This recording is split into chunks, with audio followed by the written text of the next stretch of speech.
Ayun guys, isang napakagandang araw sa inyong lahat. Magandang araw, good morning, good afternoon, good evening to all. So guys, isi-share ko lang yung gagawin kong pain para sa tuna. I would like to share my lures. I will make a lures for trolling for tuna and mahi-mahi, dorado, and dolphin fish. They call it like that. So yung kumbaga yung pambato ko na pain para sa tuna at saka mahi nung nakaraang araw ay naputol dalawa dahil kinagatan ako ng malaking tuna. So yung kinabit ko lang doon ay 80 pounds lang. So dahil doon sa 80 pounds na yun, kumbaga ako ay komportable na doon na hindi siya basta-basta mapuputol. Pero dahil nagagatan tayo, hindi ko nakita kung anong magat pero talagang lumaban ng gusto yung isda hanggang sa umilalim na sa bangka nang napakatagal. Tapos nung hinihila ko na, biglang umilalim. So ang lures na panggamit ko, pinakita ko yun sa isang video ko ganito siya guys, ganito siya. Yan. In-order ko to sa online. Ano siya, wala siyang mata, diba? Wala siyang mata. Pero yung gitna niya ay puro siya mylar siya. Parang crystal siya na plastic. Ito medyo kulay red ito. Tapos ito naman medyo siya, kulay silver o pearl. No? Pero crystal siya. Kung tawagin ito ay mylar. Ngayon, dahil naputol yung dalawa kong ganito, ang tulad nito guys ganito. Yung naputol ko dalawang ganito. Ngayon, gumawa na naman ako. Kasi nung in-order ko sa online itong mylar na to, 6 na peraso. 6 na peraso siya ay $26. Yun, $26. So, ginawa ko siya na parang ganito. Yan. Kulay puti siya, tapos may linya na. Tapos, yung blue yung mayroon siyang blue, tapos yun, medyo mapula. Tapos tuwing mag-trolling ako, ganito lagi ang kinakagat ng mahi, tuna. Nakagatan pa ako ng yellowfin tuna na ang pounds ay nasa 6 pound. So it's a good size, no? Good size siya. So ngayon, dahil naputol yung dalawa kong ganito, kumbaga yun yung pambato ko talaga sa trolling Talagang yun talaga ang kinakagat. So ito guys, no, nakagawa na ako ng dalawa. Parang like similar with the old one, no? Like similar with the old one, no? So gagawa, bali uubusin ko na yun, yung natira pang dalawa, gagawin ko rin siyang ganito.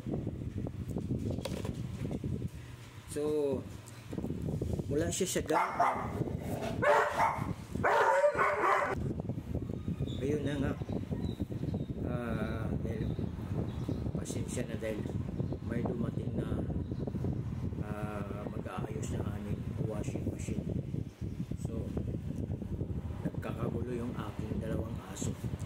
Ito na nga guys, ito na. Dahil ito ay in-order ko nga lang ito sa online, no? So nakagawa na tayo. Ito talaga yung yung pinaka-the best na pang-trolling sa tuna at saka pag season ng Mahi, the best talaga. So ito, para magkaroon siya ng kulay, kasi mas maganda mayroon siyang kulay blue. So ito, yan, lalagyan ko siya muna ng kulay blue dahil in-order ko rin ito sa online. Marami siyang klaseng, yan, marami siyang klaseng kulay. Ang dami kong mga in-orders kasi sa online, mga squid skirt, pula, napakarami. So ito ang gagamitin natin ngayon. Tapos lalagyan ko siya ng puti. Ito, nabili ko to sa fishing tackle dito, dahil luma na siya. Kumbaga old stock na nila to, no. Kaya puputulan ko lang to para magkaroon siya ng konting butas para mamaya sa linya.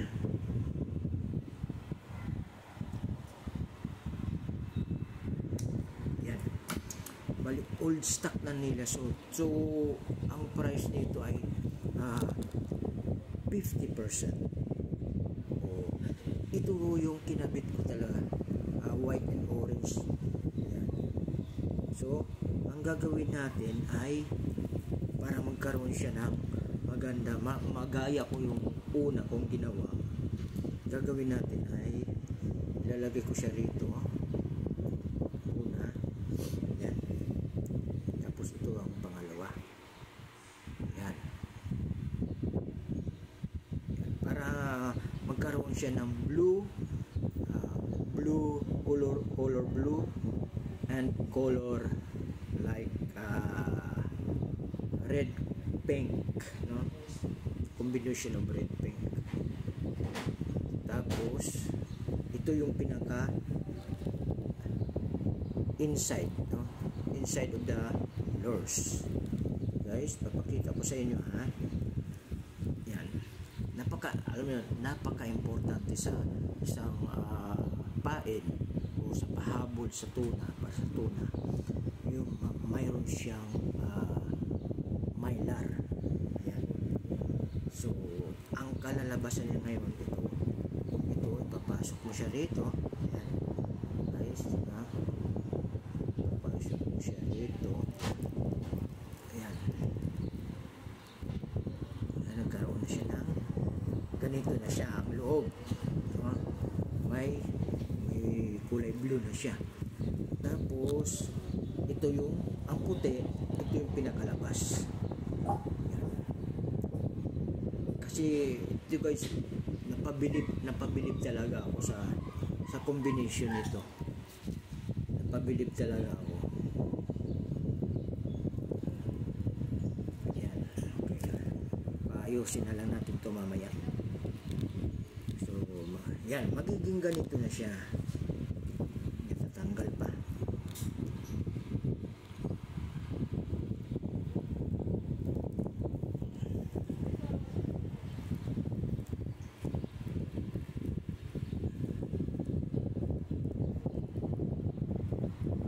Yan.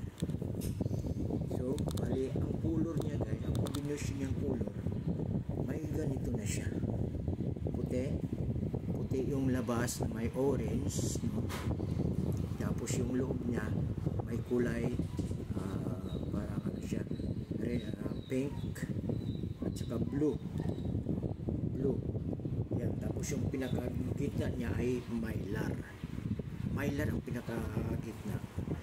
So yung mylar siya, mas mahaba siya, no, kaysa squid skirt. Pero yun ang nangyari doon sa una kong pain. So ito, kakabitan natin ng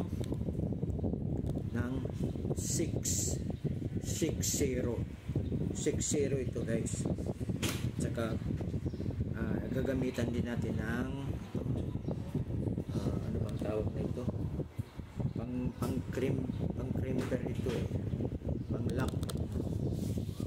So gagamitin natin dalawang gagamitin natin, isa, dalawa.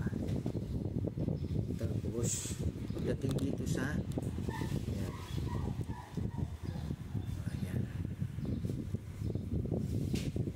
yun guys, para yan, isusot lang natin to. Yan, para akala mo ibubuhol. Yan, gagawa lang tayo ng parang circle. Ayan, tapos ganun din sa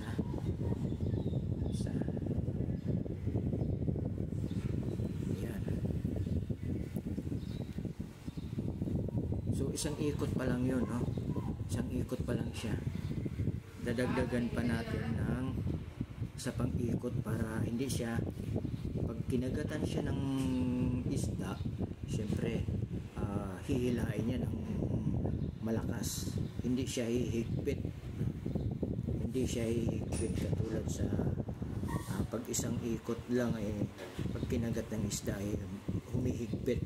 Yan, so bali dalawang ikot yan, dalawang ikot yan para yung ganyan na siya.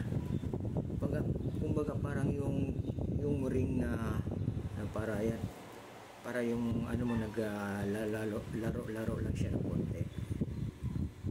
Yan, okay. Tapos lagyan na natin ng aluminum lang to aluminum lang siya.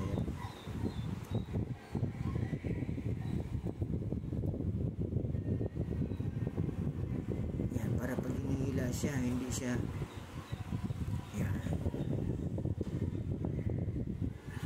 So mayroon tayong pang crimper dito. Yan.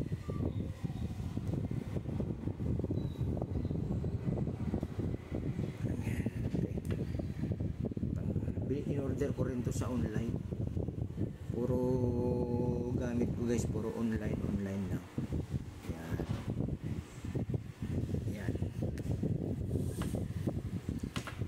Tapos isusukat natin yung isa kasi kakabitan natin yung dalawa. Kailangan yan, yung hook niya ay pumantay dito. Yan, kahit pumantay siya dyan, huwag siyang so yan. Lalagay pa natin yung isa.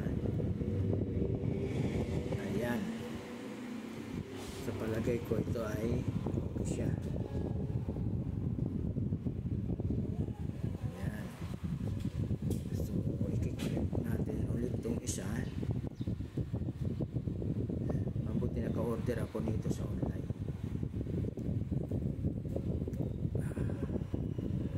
Ayan,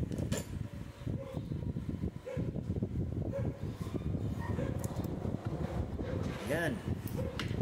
Ito, putulin natin to.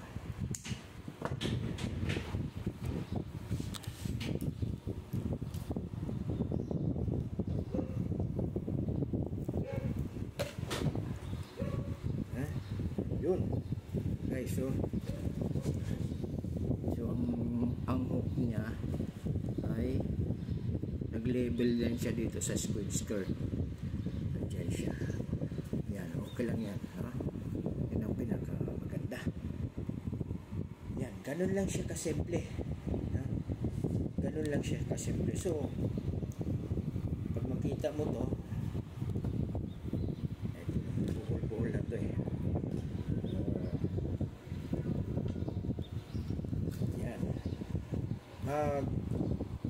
mula doon sa sorry nagbuhol-buhol ayan, tika lang, bali natin yung buhol. Ayan, so guys, mga mahigit 1 meter mula dito sa squid skirt. Ayan, meron akong nilagay na yan, maliit na squid skirt. Ito ay 1.75 inches.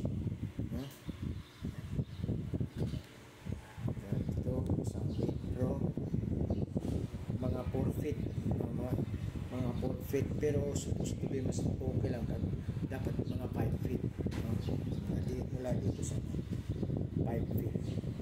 So ang haba ngayon nito ng leader niya ay 15 feet lang siya. Yan, 15 feet ang haba mula dun sa swivel. Yun lang guys. So, ito ay idea ko na talagang very effective para sa trolling ng tuna at saka mahi. Yan. Ganyan lang siya. Ganito lang siya. Yan. Okay guys, yun lang. Thank you very much. Sana mayroon kayong nakuhang idea. Ito ay idea ko lang na gusto ko lang i-share din sa inyo itong idea ko na ito. Yun lang. Kung hindi naman patok sa inyo yung idea ko na to, okay lang, kahit huwag nyo gayahin. Pero kung meron kayong ganito, i-try nyo rin. Kasi para sa akin ito ay talagang very effective talaga siya. So yun lang guys. Thank you for watching, and thank you to all my supporters and subscribers. Kung hindi ka pa nakapag-subscribe sa channel ko, sana mag-subscribe ka na para pag may video akong bago, may posibilidad na mapapanood mo. So maraming salamat sa inyong suporta. See you on my next video. Thank you for watching.